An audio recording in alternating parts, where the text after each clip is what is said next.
I just couldn't believe it. I didn't think it was true. I said, there has to be a mistake. I said, there's got to be some explanation. It just can't be them. At first, cremation can look like the perfect crime. Cremation destroys human DNA and any evidence left behind after a crime. It can seem like the easiest way in the world to get rid of a body or evidence. Without a body to exhume, it's much easier for the monster responsible to walk free. Hello, True Crime Stories podcast family. Welcome back. I want to give a shout out to Smash Boulder and ES. Smash Boulder commented on my video about Maggie Murdaugh and said, "Good video, a good explanation. Thank you." ES said, "Thank you for this video. Do you know if Maggie and Paul were cremated? You are welcome, and I really appreciate you guys. I also want to take a moment to say thank you to all of my True Crime Stories family that watch us and support us. Your comments are encouraging, and they help me to stay motivated and passionate because this is a new channel.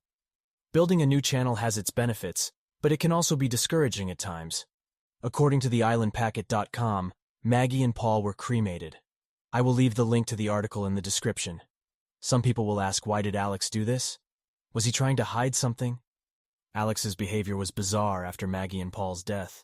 He was a wolf dressed up in sheep's clothing as he pretended to be a grieving husband who just lost his wife and son, but all along he was the monster responsible for their deaths. Imagine how much more shock and devastation he caused Maggie's family when they found out he was the monster responsible they all been looking for. He was hugging them and kissing them and crying on their shoulders. Only if they knew. How could he be so heartless? Did that shock of finding out last for a while? I'm sorry. Did that shock of finding out last for a while? It's still hard to face.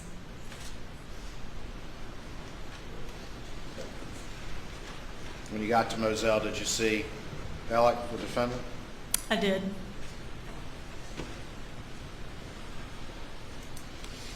Did y'all hug? We did. Cry? We did. Maybe Alex got Paul cremated because of the grisly condition he left him in after being shot in the head. But what about Maggie? Alex was legally allowed to cremate them, although they were homicide victims. Every state has different laws regarding the matter of cremating homicide victims.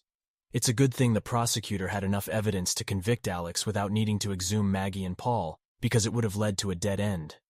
Did Alex cremate their bodies so they couldn't be exhumed for a second autopsy, or to find possible evidence? How bold was Alex to have Maggie and Paul's family and friends come to the crime scene at Moselle to comfort him after their deaths? They didn't know they were looking at Maggie and Paul's perpetrator while he hugged them and cried on their shoulder. It's creepy how he orchestrated everything from their death to their funeral. Alex wiped tears through most of the service. He was seated in the front row next to his older son, Buster, and supposedly too devastated to speak during the ceremony, but embraced those who approached him. The service had to be cut short due to heavy rain that toppled flower arrangements and sent guests running to their cars. That monster was at their graveside funeral crying and hugging people. Then he took them back to the crime scene for the repast at Moselle. Maggie's sister Marion Proctor said she became suspicious of Alex's behavior after he put a gun in Cousin Eddie's hand and told him to pull the trigger. Alex also didn't seem to be scared that the same people would come after him, since he alluded to someone randomly taking the lives of his wife and son because of the boat crash. Cousin Eddie is now out on bond. However, Alex and Cousin Eddie both share a similar life story.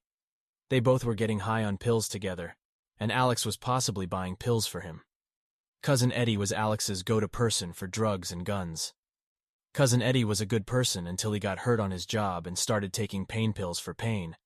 And Alex was a young college football player with a bright future until he got hurt with a knee injury and had to get surgery. Then he started taking pills. When they became addicts, people noticed that their behavior started to change. The difference between Alex and Cousin Eddie is that Cousin Eddie has some sort of conscience even in his active addiction because Alex put a gun in his hands and said, "Off me." But he didn't really go through with it because Alex walked away with superficial injuries. However, Alex don't have a conscience. He went through with his elimination plot on Maggie and Paul, although he had a lot of time to change his mind, at least 6 months.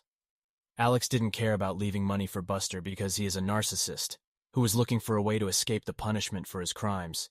However, he won't be able to escape any of the charges awaiting him, although Alex said he was suffering from opioid withdrawal and depression when he hired cousin Eddie to off him so his son Buster could collect on an insurance policy.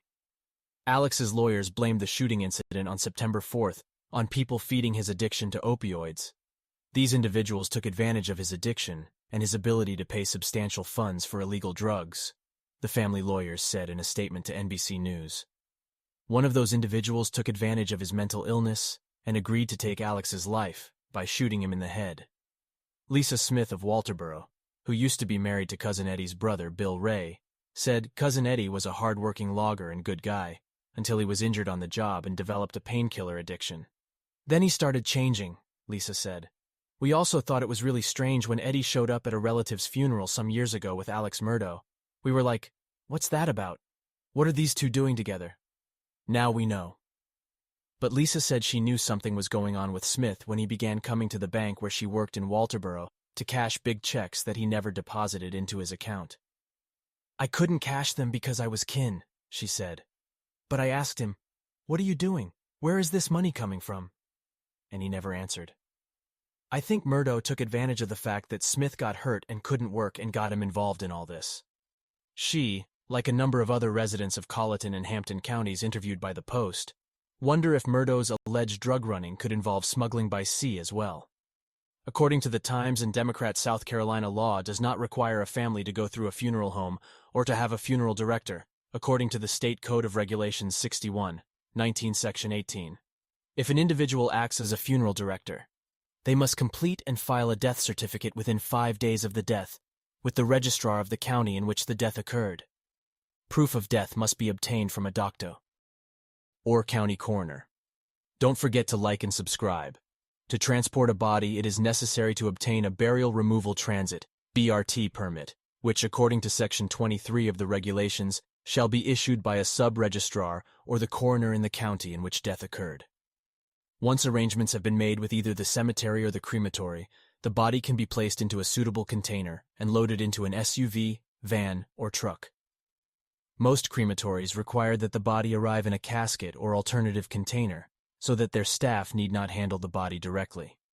A person may be buried on his or her own land. The only caveat is that a property owner must disclose burials on selling the property, and disinterment can be expensive if the buyer does not want graves there. According to South Carolina laws, if a family can't agree on cremation for their loved one, the authorization to cremate can be made by a member of the class, unless the member knows of an objection by another member of the class. If an objection is known, the authorization to cremate only may be made by a majority of the members of the class who are reasonably available.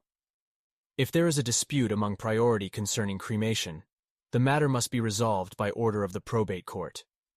In Louisiana, lawmakers changed the state's cremation laws after a report found parish coroners were regularly issuing cremation permits that hampered homicide investigations and went against established practice that violates state law. Cremation permits were issued for homicide victims over a 5-year period, raising concerns that the practice could impede police investigations and destroy important physical evidence before cases are resolved. The report found widespread use of this practice across 56 of Louisiana's 64 parishes, raising alarm bells and leading advocates and legislators to question the lack of enforcement of these statutes. The cremation law was amended, adding language specifying that coroners can issue cremation permits if there are no suspicious circumstances surrounding the death. It's never a good reason to destroy evidence. Opponents of cremation for homicide victims cite cases where authorities only deemed the death suspicious after the body was cremated, destroying evidence in the process. For some proponents of the updated law, the issue is deeply personal. Without a body to examine, it is much easier for a monster to walk free, says Catherine Simpson, an activist whose mother was a homicide victim in 2008. In Simpson's case, the death wasn't considered a homicide until 2 days after the body was cremated, eliminating the possibility of gathering physical evidence. There is never a good reason to destroy any evidence, Simpson told KTC. LSU law professor Ken Levy said coroners are violating the statute by signing cremation permits. Sometimes they need to revisit evidence. If the body's gone, they can't do that. Occasionally, coroners miss signs of trauma, leading to later discovery by funeral home employees or the family. Some evidence may not present itself until days after a death. Keeping the body as evidence allows investigators to conduct a thorough examination, get the correct cause of death, and gather any clues that can help solve the case. In some states, coroners don't release autopsy results until toxicology results come back to determine if they need to do additional testing.